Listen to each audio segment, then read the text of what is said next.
Ito, maganda to ha. Kasi ibinalik dito, Right? pag-uusapan na yung That's salin dito, interesting salin na. I firmly believe each and every public official must explain how their SALN has changed while in office. Yes. Pero ang Tuwan-tuwa siya, tuwan-tuwa siya. Kala niya nakaano siya. Akala niya, oh yes, salin na. Pero yayariin siya dito, tinan mo. tanong pagdating ng SALN sa inyo, kasi ang SALN in itself na tumaas is not a crime. Boom! Salin, pag tumaas is not a crime. Okay? Kapag ka tumaas yung iyong pagka nilagay mo yan sa salin mo, mababa siya, tapos biglang tumaas, then maglalagay ka ng mga supporting documents eh. Ano yung mga ano yung mga assets mo na inilagay para maabot mo itong ano na ito, itong halimbawa, yung in the case of Inday Sara, paanong naging halimbawa 88 million yung kanyang yung kanyang salin. Paanong 88 million? Ano yung mga yan? Ito ilalagay mo yan. Ito yung bahay ko sa ganito, yung ganyan, yung ganyan. So ito yung value niyan. Yan lang ba yung meron ka? Oo, yan lang yung meron ako. Sige, so yun yung salin. Ngayon, meron isang halimbawa, itong mangkok na ito, lagayan ko ng gamot. Itong mangkok na ito, 5 milyon ang halaga nito. Itong mangkok na to, sa'yo to. Ba't wala dyan sa salin mo? Hindi mo na ilagay sa salin mo itong mangkok na ito. Mahal-mahal nito. Ay, nakalimutan ko. Patay ka. Yon, paglabag yun sa batas. Pero yung salin mo na ganito yung halaga, kahit na gaano pa yan kaliit noon, kung ganito yung naging halaga niya ngayon, na-justify mo na ito ay na yung salin mo at yung dinideklara mo ay parehas doon sa meron ka. Halimbawa, ang dineklara mo 10 lang yung sasakyan mo, pero nung pumunta sila sa bahay mo may 30 kang sasakyan. Ayun, problema yan. Ginagawan ko lang ng example kasi ang sabi, ang salin kahit gaano kataas yan, mababa, mataas, ang importante kung tama yung pagdideklara mo, goods. Kung mali yung pagdideklara mo, kailangan meron kang pruweba na mali yung idineklara. Di ba? Meron ka nang ipapakita. Sa 10 sasakyan, ito yung nakalista, itong 20 other na sasakyan hindi nakalista. Nakaw na yaman to. Ill-gotten wealth ito. Bakit? Kasi hindi kasama sa kanyang salin pero nasa possession niya. Tapos nakapangalan sa kanya lahat. Hindi ba? Meron ka na dapat hawak na ebidensya na ipapakita. Tingnan nyo dito. Yes, in itself, diba? In itself. Tumaas ang SALN ko, hindi criminal yon. The Yes. crime is determined if you are unable to prove that, Correct. diba, illegal ang pagtaas ng SALN. Correct. It is So expected pagdating to ng increase. SALN doon, pero pagdating ng SALN doon, how far can the House go when clearly the camp of the Kasi dineclare ni Inday eh. When you declare it, ibig sabihin walang problema, that's what you are declaring. Dineklara ko wala akong asawa, halimbawa. Tapos may asawa pala ako. Yun ang paglabag sa batas. Dahil nagsinungaling ako. Pero kung dineclare ko naman, wala akong asawa. Tapos jumowa ako, walang problema yun. Wala akong asawa eh. Ganun lang yun. Nakadeklara eh. Naka-public yun eh. Yung salin eh. Kaya nga sabi ni Inday Sara, you have to make sure if you're accusing someone of an ill-gotten wealth, you have to have in your possession yung wealth na ninakaw. Ano yun? O kung halimbawa property, anong property yung sinasabi ninyo na ninakaw ko? Because yan, I will prove it na nandiyan yan sa salin ko. So hindi ko ninakaw yan, I declared it eh. Vice President for sure will not explain it in the House. Okay, so what we will do with that is, well, we subpoenaed SALN, I think based on the SALN. motion of Kong Ridon, and that was approved. And I guess it will be used to show certain allegations in the complaint. Mali yun. Kasi sinumpina ko yung salin. Kasi yung salin naman na yan, sabi nga, publicly available yan. So dapat nasa kamay na ni Ridon yung salin niya. Okay? Actually, nasa kamay niya na yung salin. Kaya nga meron siyang figures eh. From this wealth, naging ganito. Nasa kamay niya na yun. Now, doon sa mga nasa kamay niya na mga dokumento, alin meron ba siyang patunay na hindi accurate yung kanyang mga yung nasa salin niya? O ang laman ng salin niya, limbawa 10. O merong hawak si Ridon na 20 na wala dun sa salin niya. O di ba? Dapat may ganon. Eh wala eh. Ang sabi ni Ridon, isubpina natin yung law firm, isubpina natin yung ganito, isubpina natin to para makita natin kung magkano ba yung kinita nung kanilang kumpanya and then ibabangga natin. Hindi pwede yun. You should have done it before.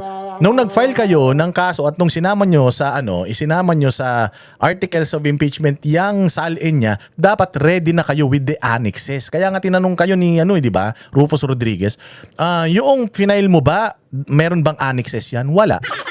Ito bang final mo na to, may annexes yan? Wala. Walang annexes. Paano natin isasama yan sa articles of impeachment? Wala pala kayong ebidensya. Meron kayong salin. Tapos ang basihan nyo lang, from 10 piso, naging 20 pesos na. Yung yaman niya ngayon. O saan galing yan? O hindi kayo dapat nagtatanong ng ganyan. Dapat pag nag-akusa kayo, hindi kayo nagtatanong. Pag nag-akusa kayo, meron kayong hawak na matibay na ebidensya na magbaback up doon sa akusasyon nyo. Hindi eh. Nagduda ka lang. Dahil from this, naging ganito. Nagnakaw yan. Chismis yan. Ibig sabihin, yan? Malisyoso ka lang. Di ba? Malisyoso ka lang. Wala ka namang ebidensya na hawak. Buti sana kung meron ako, meron ako dito, 100 bahay nakapangalan sa kanya. Pero wala sa salin niya. Kasi sa salin niya, 5 lang yung bahay na diniklaran niya. 20 na bahay itong hawak ko. So paano yan? Hindi niya diniklaran ng tama, ibig sabihin, nakaw na yaman ito. Di ba ganun dapat, Ridon? Bobo ka eh. Regarding the SALN violation or the non-disclosure in the SALN. Alin nga ang hindi dinisclose? Kailangan specific, hindi niya dinisclose yung 5 patatas. Hindi niya dinisclose yung 5 tsinelas. Dapat may ganon. Kapag may non-disclosure, alin yung hindi dinisclose? Bobo nyo. Hindi nyo alam. Mahahanapin nyo pa lang. Yun ang mali. Naghahanap pa lang kayo ng ebidensya. Na kayo, bumoto na kayo ng sufficiency in form and substance. Ako nga, hindi ako abogado, naiintindihan ko yan eh.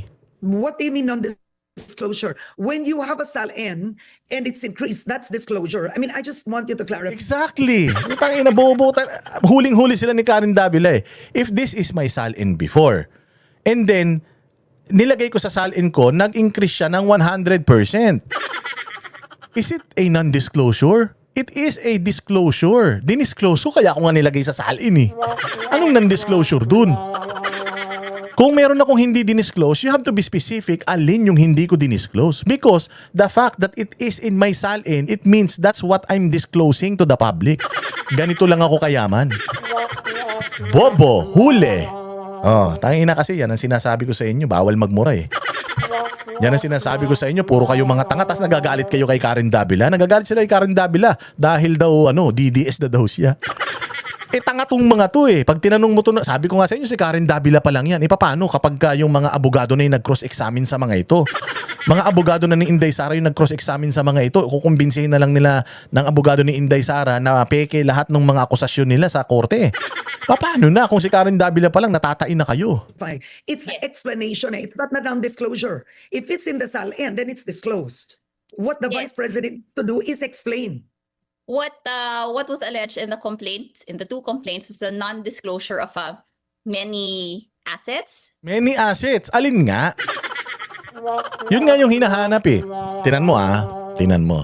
Simple lang yan. If there is an asset na hindi dinisclose, merong siyang mga assets na dinisclose, yun yung pagbabanggain mo. But the fact na sinusubpina ninyo yung bank record, sinusubpina ninyo yung mga transactions noong kanyang mga businesses, it means wala kayo nung sinasabi ninyong undisclosed. Naghahanap pa lang kayo. Therefore, it's a witch hunt. It's a witch hunt. Many figures, I believe. And, Fishing activity yan. And again, I know that this is the beef of the respondent in saying that it was not properly identified or there was no ultimate facts. But again, like in previous SAL and impeachment case, like in Corona, the statement of the non-disclosure of certain assets or even just one asset in the SAL and the failure to show Wala na, natain na. The Sige. proper increase or the reason for that increase was that was used against Corona. Hirap na hirap si ate, oh. Yan, yabang-yabangan, tali-talinuhan, nung tinanong na, nga. Oo. Pero kay CJ Corona kasi, merong mga properties na nakapangalan sa kanya na hindi nalagay. Yon. Kay Corona, may mga properties na nakapangalan sa kanya na wala sa salin. Yun yung non-disclosed. Because what's in the salin, that is what's disclosed to the public. Meron mga non-disclosed which is property specific na wala doon sa salin niya. Yun yung violation di umano. Kay Inday Sara, meron ba kayong specific na mga assets niya na wala sa salin niya? Wala. That is why sinusumpinan niyo yung mga finances nila para yung akusasyon nyo magkaroon kayo ng hawak na ebidensya. Sa salin. Yes. Ano po yung kay Vice President para po sa viewers natin to na nakapangalan sa kanya na hindi niya nilagay? If I'm not mistaken, there are Ano? well, Wala. Bobo. Ang galing talaga. Magaling. Sabi ko nga sa inyo si Karen Davila, kahit ganyan yan, kahit luka-luka yan, kahit papaano minsan, yan nasa matinong pag-iisip yan Alam din niya kasi na magnanakaw si Bongbong tsaka si Romualdez na yun dapat ang iniimbestigahan natin Bakit ito si Inday Sarang pinipilit yung pitasin? Tinanin nyo sabi, alin? Para sa nakakarami, alin sa mga properties ni Inday Sara yung hindi kanya yung nakaw? Meron? Well, wala siya may sagot kasi wala talaga silang hawak. Kasi kung meron, sasabihin niya na, we have actually 10 properties na wala sa salin niya. And we will show it. Dapat ganun, di ba? Di ba? Wala first bank accounts, and I believe yeah. that The one Tanungin nyo kung kanino galing. Kanino galing yung ebidensya nila? Kanino? Ito na. alleged by the one alleged by Senator Antonio Trillanes. yes. Yun, patay. So, tangina sabi ko nga sa inyo Ang tawag ng Congress kay Trillanes, ang pambansang chismoso. Pambansang chismoso. Wala nang naniniwala kay Trillanes. Nasa Senado pa si Trillanes. Ito na yung mga sinasabi niya. Magnanakaw si Manscarpio, si Pulong Duterte, hari ng ganito, ng ganyan. Meron daw tattoo ng dragon sa likod, na meron daw ng triad, serial number. Hindi naman totoo. Si Bongo daw may tattoo sa likod. Wala naman. Si Inday Sara daw, inaano ng Pogo, galing sa drug lord. Wala naman silang ebidensya. So ngayon, umamin itong loka-loka na ito na kung ano yung sinasabi ni Trillanes, yun ang ebidensya nila. So ibig sabihin, itong hearing na to talaga, yung mga articles of impeachment na yan, kay Trillanes galing yan. So si Madriaga, maniniwala tayo na galing din kay Trillanes yan. Ganyan ang galawan niya Madam, matagal na pong nilabas ni Trillanes yan. May mga hearing na sa Senado, nilabas niya na yan, walang naniwala. May mga hearing dyan sa Kongreso, nilabas niya na yan, walang naniwala. Tas naniwala ka? Anak na tinapay kayo. Si Trillanes lang pala ang source ninyo. Kaya naman pala naghahanap kayo ng karagdagang ebidensya dahil galing sa baliw yung ebidensyang tsaka akusasyon na pinangahawakan nyo ngayon. And if I'm not mistaken, as of Yes, last that's one. year, Okay. in our proceedings, in our proceedings for the impeachment last year, they said that that account is still active. And to add to that, there are companies, oo. I believe, that are connected with the respondent that are not alleged in the SALN. That Alin nga doon? Alin doon? Dapat specific kayo. According to Trillanes yan According to Trillanes. Putya, sabi ko nga sa inyo, reputation wise, hindi nga nanalo sa kalookan niya. Walang tiwala tao dyan Tapos yan ang gagamitin niyo. Tapos nalaban. Matagal na nilang na-debunk yan Even AMLAC itself, sinabi ng AMLAC na tinanong kasi si Trillanes, saan galing yan? Sabi ni Trillanes, secret. Di pa pwede secret. Tinanong ngayon yung AMLAC, saan nyo ba galing itong mga sinasabi ni Trillanes na mga figures? Hindi sa amin galing yan. Bago kami makapag-issue ng certificate o nung kung ano man, kailangan may court order, kailangan may kaso sa korte. Hindi kami pwedeng basta mag-issue ng ganun lang. Bank secrecy law. Diba? Patay tayo dyan. So anong kwenta nitong nitong kaso na to? that's why there was also a motion for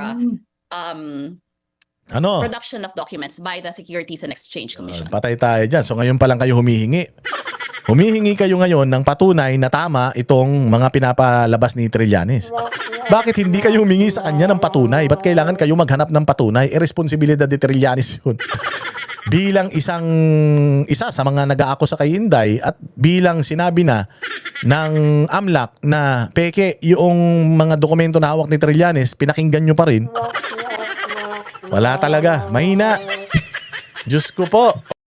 Kami ang boses ng masa, hindi natatakot. Katotohanan lang, di kami nalulunod. Walang bahid ng sismis, lahat ay totoo. Kahit sino ka pa, pag mali ka babanatan ka. Walang pinipili kulay, wala kaming kinikilingan. Basta para sa bayan, kami lalaban. Pag tama palakpakan, pag mali banatan. Di matitinag, di matatakot, para sa bayan tuloy ang sigaw. Sa harap ng kamera, walang halong takot. Mga baluktot, lahat kayo'y tutumba. Ang hustisya at totoo, yun lang ang mahalaga. Kahit sinong harang, di kami matitinag. Walang pinipiling kulay, wala kaming kinikilingan. Basta para sa bayan, kami lalaban. Pag tama palakpakan, pag mali banatan. Di matitinag, di matatakot, para sa bayan tuloy ang sigaw.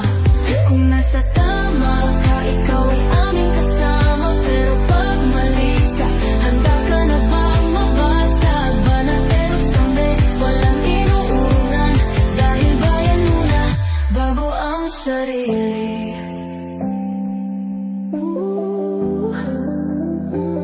Bago ang sarili.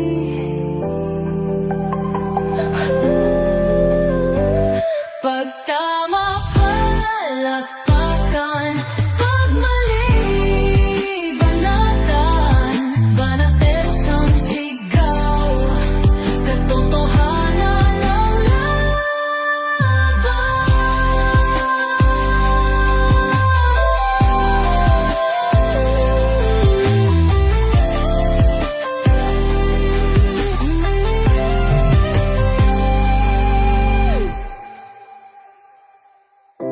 Sa harap ng kamera,